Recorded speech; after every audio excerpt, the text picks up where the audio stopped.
Hello my dear friends, welcome to lucky education. और आज हम देखेंगे लेक्चर नंबर 13 क्लास 10 साइंस। और अपना चैप्टर चल रहा है कौन सा, लाइट वाला चैप्टर चल रहा है। ठीक है, चैप्टर नंबर 9 लाइट वाला चैप्टर है क्लास 10। तो आज हम देखेंगे मिरर फॉर्मूला के बारे में। ठीक है, तो जनरली इस पर न्यूमेरिकल आते हैं, तो न्यूमेरिकल हमें देखने कि मिरर फॉर्मूला से संबंधित कैसे कैसे न्यूमेरिकल आते हैं। इसके डेरिवेशंस हम लास्ट में कराएंगे, फिलहाल डेरिवेशंस की चिंता ना करें। तो सबसे पहले मिरर फॉर्मूला क्या है। देखो, इस वीडियो को देखने से पहले मैं एक रिक्वेस्ट करूंगा आपसे। मैंने एक वीडियो बनाया था कार्टेशियन साइन कन्वेंशंस की, मतलब जो डिस्टेंस है कब पॉजिटिव होगी कब नेगेटिव होगी। प्लीज़ पहले वो वाला वीडियो जरूर देखें ताकि आप न्यूमेरिकल करते समय दिमाग में सेट रहें। फिर दूसरी चीज़, आपको जितने भी रे डायग्राम बनवाए गए उनको अपने माइंड में रखें, तब ये चीज़ आपकी क्लियर होगी। ठीक है, तो मिरर फॉर्मूला क्या है, 1/f equal to 1/v plus 1/u, जहां पर f क्या है, फोकल लेंथ। अब आपको पता होनी चाहिए फोकल लेंथ क्या होती है। सपोज ये मिरर है और यहाँ पर फोकस है और ये क्या है, पोल। तो पोल और फोकस के बीच की दूरी को हम क्या बोलते हैं, फोकल लेंथ। ठीक है, तो f फोकल लेंथ हो गई। v, अब v क्या है, इमेज डिस्टेंस। अब जैसे मान लो यहाँ ऑब्जेक्ट रखा है और यहाँ पर इमेज बनी है, तो यहाँ से यहाँ तक की जो डिस्टेंस है वो इमेज डिस्टेंस, और यहाँ से यहाँ तक की जो डिस्टेंस है उसको ऑब्जेक्ट डिस्टेंस बोलेंगे। डिस्टेंस मेजर कहाँ से करते हैं, पोल से मेजर करते हैं। ये चीज़ आप ध्यान रखना। ठीक है, फिर भी मैं बताते चलूँगा एक एक बार जो भी चीज़ें। तो 1/f equal to 1/v plus 1/u, ये हो गया हमारा मिरर फॉर्मूला, जहाँ पर f फोकल लेंथ हो गई, v इमेज डिस्टेंस और u ऑब्जेक्ट डिस्टेंस। ठीक है, अब देखो फोकल लेंथ के बारे में एक चीज़ आप दिमाग में बिल्कुल क्लियर सेट कर लो। जनरली कौन के मिरर के लिए फोकल लेंथ, जनरली कह रहा हूँ मैं, कौन के मिरर के लिए फोकल लेंथ क्या होगी, नेगेटिव होगी। और कॉन्वेक्स मिरर के लिए फोकल लेंथ क्या होगी, पॉजिटिव होगी।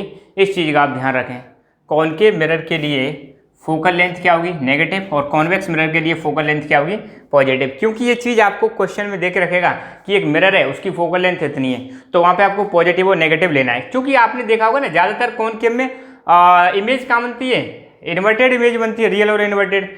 तो फोकस भी किधर होता है, लेफ्ट हैंड साइड में। और लेफ्ट हैंड साइड में जितनी भी डिस्टेंस होती है वो कैसी होती है, नेगेटिव होती है। तो यहाँ पे नेगेटिव हो जाएगी, जबकि कॉन्वेक्स मिरर में फोकल लेंथ क्या होगी, पॉजिटिव। ये चीज़ ध्यान रखना है। अब एक छोटा सा टॉपिक है, मैग्निफिकेशन क्या होता है। मैग्नीफाई करना, किसी चीज़ को बड़ा करना, आवर्धन, किसी चीज़ को बढ़ाना। तो पहली बात तो मैग्निफिकेशन रेशियो है image height and object height का। तो मैग्निफिकेशन क्या है, हाइट ऑफ इमेज को हाइट ऑफ ऑब्जेक्ट, मतलब ये जो इमेज की जो हाइट है इसको ऑब्जेक्ट, यहाँ पे सपोज कोई ऑब्जेक्ट की हाइट है उससे डिवाइड कर दें, इमेज की हाइट को ऑब्जेक्ट की हाइट से डिवाइड कर दें, तो क्या निकल के आ जाएगा हमारे पास, मैग्निफिकेशन का फॉर्मूला निकल के आ जाएगा, मैग्निफिकेशन निकल के आ जाएगा। तो मैग्निफिकेशन बराबर होता है HI/HO।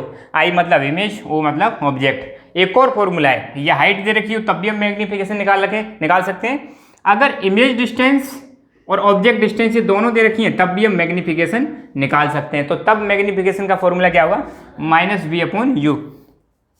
तो मैग्निफिकेशन क्या है, it is the ratio of image height to object height. Image height और ऑब्जेक्ट हाइट का रेशियो होता है। It is denoted by m। Magnification को किससे रिप्रेजेंट करते हैं, m से रिप्रेजेंट करते हैं। और एक और डेफिनेशन आप लिख सकते हो, the capacity of mirror to enlarge image is called है मैग्निफिकेशन। मिरर की कैपेसिटी, इमेज को बड़ा करने की जो कैपेसिटी होती है मिरर की, उसको हम क्या बोलते हैं, मैग्निफिकेशन बोलते हैं। ठीक है, तो यहाँ तक अभी तक हमने क्या देखा, एक तो देखा हमने मिरर फॉर्मूला। मिरर फॉर्मूले से हमें क्या चीज़, क्यों मतलब मिरर फॉर्मूले को यूज करते हैं। अगर मान लो आपको दो चीज़ दे रखी हैं, फोकल लेंथ दे रखी है और इमेज डिस्टेंस दे रखी है, तो आप क्या निकाल सकते हो, ऑब्जेक्ट डिस्टेंस निकाल सकते हो। या आपको ऑब्जेक्ट डिस्टेंस दे रखा है और इमेज डिस्टेंस दे रखी है, तो आप फोकल लेंथ निकाल सकते हो। या आपको सपोज ऑब्जेक्ट डिस्टेंस दे रखी है और फोकल लेंथ दे रखी है, तब आप इमेज डिस्टेंस निकाल सकते हो। साथ ही साथ में ये भी बता सकते हो कि इमेज का नेचर कैसा है, इमेज का साइज क्या है, और ये सारी चीज़ें भी आप बता सकते हो यूजिंग मिरर फॉर्मूला। बहुत इंपॉर्टेंट है। ठीक है, और इन तीन चीज़ों में रिलेशन एस्टेब्लिश करता है, फोकल लेंथ, इमेज डिस्टेंस और ऑब्जेक्ट डिस्टेंस। अब कुछ ट्रिक्स हैं। अब मान लो आपने आंसर निकाल लिया, आंसर आ गया, मैं क्वेश्चन कराऊंगा अभी आपको, तो वहाँ पर आपको m निकल गया। अगर मान लो m की वैल्यू पॉजिटिव आती है, कैसी आती है, m की वैल्यू पॉजिटिव आ रही है, इसका मतलब सीधे सीधे आप समझ जाना कि जो इमेज बनेगी वो कैसी होगी, वर्चुअल होगी।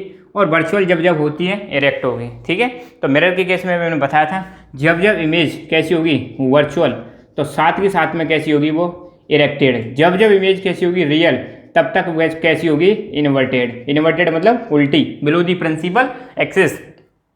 अगर m की वैल्यू नेगेटिव आ रही है, m की वैल्यू नेगेटिव आ रही है तो इमेज रियल होगी और साथ के साथ में इन्वर्टेड होगी। तो m देखकर आप बता सकते हो कि इमेज का नेचर कैसा है, m की वैल्यू से। v की वैल्यू से भी बता सकते हो आप। अगर v की वैल्यू पॉजिटिव है तब भी इमेज कैसी होगी, वर्चुअल और इरेक्टेड। v की वैल्यू नेगेटिव है तो इमेज कैसी होगी, रियल और इन्वर्टेड। यहाँ पर मिरर के केस में ध्यान रखना, मिरर के केस में आप m और v देखकर बता सकते हो सारी चीज़ें। अब साइज पता लगाना है कि इमेज का साइज क्या है, तो कैसे पता लगाओगे, उसके लिए भी हमें m चाहिए। क्या चाहिए, m चाहिए। अगर m की वैल्यू 1 से ज़्यादा है, अगर m की वैल्यू 1 से ज़्यादा है तो इमेज इनलार्ज होगी, किससे, ऑब्जेक्ट से बड़ी होगी। अगर m की वैल्यू 1 से कम है तो इमेज छोटी होगी, स्मॉलर देन ऑब्जेक्ट। और m की वैल्यू 1 है तो इमेज का साइज सेम होगा जितना साइज ऑब्जेक्ट का है। ठीक है, ध्यान रखना, बहुत इंपॉर्टेंट ट्रिक है। m की वैल्यू देखकर आप बता सकते हो कि इमेज का साइज क्या होगा, m की वैल्यू देखकर आप बता सकते हो कि इमेज का नेचर क्या होगा। अगर m की वैल्यू और v की वैल्यू पॉजिटिव है तो इमेज आपकी कैसी होगी, इरेक्टेड और वर्चुअल। अगर m की वैल्यू आपकी नेगेटिव है, v की वैल्यू नेगेटिव है, इमेज कैसी होगी, रियल। और जब जब इमेज रियल होती है तब तब कैसी होती है, इन्वर्टेड होगी। अगर m की वैल्यू लेस देन 1 है तो इमेज का साइज छोटा, किससे, ऑब्जेक्ट से। अगर अगर m की वैल्यू ग्रेटर देन 1 है तो इमेज का साइज बड़ा होगा, किससे, ऑब्जेक्ट से। और m की वैल्यू 1 है तो इमेज का साइज बराबर होगा किसके, ऑब्जेक्ट से। मैग्नीफिकेशन क्या होता है, height of image divided by height of object. एक और फॉर्मूला क्या है, -v/u। इससे क्या निकाल सकते हो, मैग्नीफिकेशन। ठीक है, और फोकल लेंथ वाला मिरर फॉर्मूला आपने लिख लिया, तो प्लीज नोट इट डाउन। फिर हम न्यूमेरिकल करेंगे।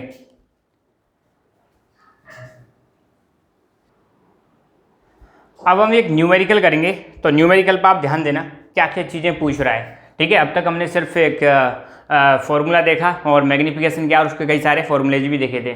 तो अब मान लो क्वेश्चन में एक दिया हुआ है कि एक मिरर है, कॉनकेव मिरर। तो कॉनकेव मिरर आते ही आपके माइंड में ये वाला डायग्राम आ जाना चाहिए कि ये वाला मिरर कौन सा है, कॉनकेव मिरर है। ठीक है, थोड़ा इमेजिनेशन करो, क्वेश्चन बहुत आसान हो जाएंगे। कॉनकेव मिरर है और इस मिरर के जो रिफ्लेक्टिंग सरफेस का सेंटर पॉइंट होता है उसको हम क्या बोलते हैं, पोल। ठीक है, फोकल ऑब्जेक्ट डिस्टेंस दे रखी 20 सेंटीमीटर। मान लो यहाँ पर कहीं क्या रखा है, ऑब्जेक्ट रखा है, तो ऑब्जेक्ट डिस्टेंस कितनी दे रखी है, 20 सेंटीमीटर। ऑब्जेक्ट डिस्टेंस क्या होती है, u। Focal length 80, focal length कितनी है, 80 है। सपोज यहाँ पे मतलब ये आपकी फोकल लेंथ हो गई।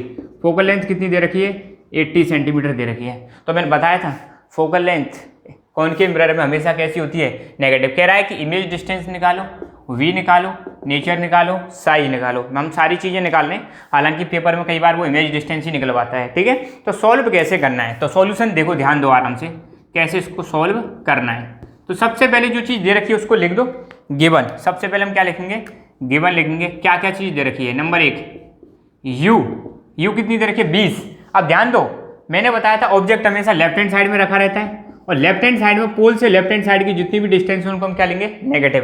तो u क्या हो जाएगा, -20 सेंटीमीटर। क्वेश्चन में कुछ भी दे रखा है मगर जब आप सॉल्व कर रहे हो तो इसको माइनस। फोकल लेंथ को हम किससे रिप्रेजेंट करते हैं, f से। तो f कितनी हो जाएगी, 80। मगर मैंने क्या बताया था, ध्यान देना आपको, मिरर कौन सा है, कॉनकेव, तो फोकल लेंथ भी क्या हो जाएगी, नेगेटिव हो जाएगी। ये चीज़ आपको ध्यान रखनी है। ठीक है, अच्छा अब यहाँ पे एक चीज़ ध्यान दो, क्या निकलवा रहा है, v निकलवा रहा है। ठीक है, तो v किससे निकालेंगे हम, मिरर फॉर्मूला। तो यहाँ पे लिखेंगे using mirror formula. Mirror formula use करो, क्या है, 1/f = 1/v + 1/u। ये मिरर फॉर्मूला है। अब देखो हमेशा यही फॉर्मूला यूज करना है और जो वैल्यू दे रखी है उसको पुट कर दो। करो पुट, 1/f की जगह पर -80 बराबर 1/v की जगह पर पता नहीं कितना है निकालना है, प्लस अब u माइनस में दे रखा है तो इसको 1/-20 कर दो। ठीक है, और सिंपल है। अच्छा इसको और सॉल्व कर देते हैं ताकि बच्चे, देखो यहाँ पे गड़बड़ी बहुत करते हैं बच्चे, मैंने देखा है कई बार। माइनस प्लस को मल्टीप्लाई करेंगे तो माइनस हो जाएगा, ये चीज़ ध्यान रखना। ठीक है, अब हमें v चाहिए तो इस 20 को इधर भेज दो। ठीक है, ये तो मैथ में आप जानते होंगे, ये माइनस की जब इधर आएगी किसकी हो जाएगी, प्लस की हो जाएगी। तो 1/-80 इसको इधर लाएंगे तो प्लस 1/20 बराबर कितना हो जाएगा, 1/v। इसका एलसीएम ले लो, कितना एलसीएम आ जाएगा, 80 एलसीएम आ जाएगा। तो -1 + 4, ठीक है, बराबर 1/v। अच्छा, इसको मैं अब यहाँ पे सॉल्व करता हूँ। अब तो 4 प्लस के 1 माइनस का है, तो 4 में से 1 गए तो 3, 3/80, 3/80 बराबर 1/v। अब देखो हमें v की वैल्यू चाहिए। ऐसे हमने रेजिस्टेंस वाले क्वेश्चन करे थे, पलट दो डायरेक्ट, तो v बराबर क्या हो जाएगा 80/3। ऐसे कर सकते हो, नहीं करे तो इसको क्रॉस मल्टीप्लाई कर दो, इसको इससे इसको इससे, तो बराबर क्या हो जाएगा 3v बराबर 80 और b बराबर कितना आ जाएगा 80/3। तो डायरेक्ट पलटे दो तो ज़्यादा बेटर है। तो v की वैल्यू कितनी आ गई 80/3 सेंटीमीटर। और इसको डिवाइड कर लो, तो और डिवाइड कर लो कितना आ जाएगा, ये लगभग लगभग आ जाएगी 26.66। ठीक है, आप डिवाइड कर सकते हो, 3 2 जा 6, 2 0 3 6 जा 80, 2 पॉइंट लगा दो, तो ऐसे करके ये वैल्यू आती चली जाएगी कितनी, v इक्वल टू 26.66 सेंटीमीटर। तो v की वैल्यू आ गई हमारे पास। ठीक है, तो इमेज कहाँ पर बनेगी, इमेज बनेगी 26 सेंटीमीटर। अब देखो v कैसी आ रही है, पॉजिटिव आ रही है। कैसी आ रही है, पॉजिटिव। तो डेफिनेटली इमेज कैसी होगी आपकी, वर्चुअल और इरेक्ट। और जब इसमें वर्चुअल और इमेज इरेक्ट बनती है तो इधर की साइड में बनती है ना, और बड़ी बनती है, ये भी मैंने बताया था आपको। ठीक है, लास्ट केस है, स्पेशल केस पढ़ना इसमें कॉनकेव मिरर में, तो पता चलेगा आपको। अच्छा, अब हम मैग्नीफिकेशन निकालते हैं। क्या निकालते हैं, मैग्नीफिकेशन निकालते हैं। तो मैग्नीफिकेशन कैसे निकालेंगे, देखो मैग्नीफिकेशन, तो मैग्नीफिकेशन m बराबर होता है -v/u। यही वाला फॉर्मूला क्यों लगाया, HI/HO वाला क्यों नहीं लगाया, क्योंकि इसमें हाइट तो दे नहीं रखी। तो v की वैल्यू कितनी है, -v कितना है भाई, अब इसको मत लगो, 80/3 लिख लो, 80/3 डिवाइडेड, ये माइनस में नहीं है, ये वाला लगाया है। ठीक है, u कितना दे रखा है, u है अपना -20, तो -20, इसके नीचे 1 रख दो, माइनस से उड़ गया माइनस, तो इसको कैसे कर देते हैं 80/3 और इसको पलट दो 1/20। फ्रैक्शन सॉल्व करना जानते होंगे आप, 20 से काटो कितनी बार, 4 बार, तो m बराबर कितना आ जाएगा 4/3 और m बराबर हो जाएगा 1.33। कितना हो गया 1.33। तो m की वैल्यू आ गई, आगे कि नहीं आ गई। अब देखो m की वैल्यू से हम कई सारी चीज़ें प्रेडिक्ट कर सकते हैं। पहली चीज़ नेचर ऑफ इमेज, क्या चीज़, नेचर ऑफ इमेज। आप तो बस m की वैल्यू ध्यान रखो, m पॉजिटिव है, मैंने स्टार्टिंग में क्या बताया था, अगर m की वैल्यू पॉजिटिव है तो इमेज कैसी होगी, वर्चुअल। और जब जब इमेज वर्चुअल होगी तो कैसी होगी, इरेक्टेड होगी। कैसी होगी, इरेक्टेड। ठीक है, और ये इमेज कहाँ बनेगी, बिहाइंड द मिरर। कहाँ पर बनेगी, बिहाइंड द मिरर। ये चीज़ ध्यान रखना। साइज कैसा हो जाएगा, तो देखो चूंकि यहाँ पे m की वैल्यू 1 से ज़्यादा है, 1 से ज़्यादा होती है तो इमेज का साइज क्या होगा, इनलार्ज। तो इमेज कैसी हो जाएगी, इनलार्ज हो जाएगी। कैसी हो जाएगी, इनलार्ज। और अगर वो पूछे लोकेशन तो आप बता देना बिहाइंड दी मिरर, क्योंकि यहाँ पे जब वो इमेज बनती है इधर साइड में वर्चुअल वाली, आप देखना लास्ट केस जो दे रखा है वो कैसी होती है, बिहाइंड दी मिरर, मिरर के पीछे की तरफ। तो ये ऐसे करके सॉल्व करना है, कुछ नहीं। क्वेश्चन में जो दे रखा है उसको पहले यहाँ ध्यान पढ़ो ढंग से। अब क्वेश्चन में दे रखा है ऑब्जेक्ट 20 सेंटीमीटर की दूरी पर रखा हुआ है, तो यहाँ पर u कैसे ले लो, माइनस। u हमेशा आपको माइनस लेना है। फोकल लेंथ कितनी दे रखी है 80, तो मैंने बताया था कॉनकेव मिरर में फोकल लेंथ हमेशा नेगेटिव होती है, तो f की वैल्यू -80।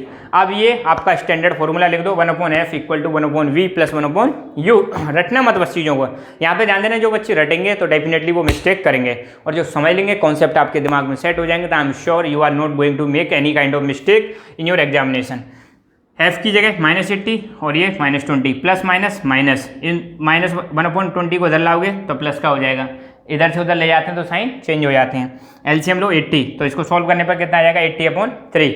ये आ गया। मैग्नीफिकेशन का फॉर्मूला क्या है, -v/u, तो माइनस लगा दो, v आ गया, u -20, इसके नीचे 1 रख दो, और ये फ्रैक्शन सॉल्व करोगे तो 4/3।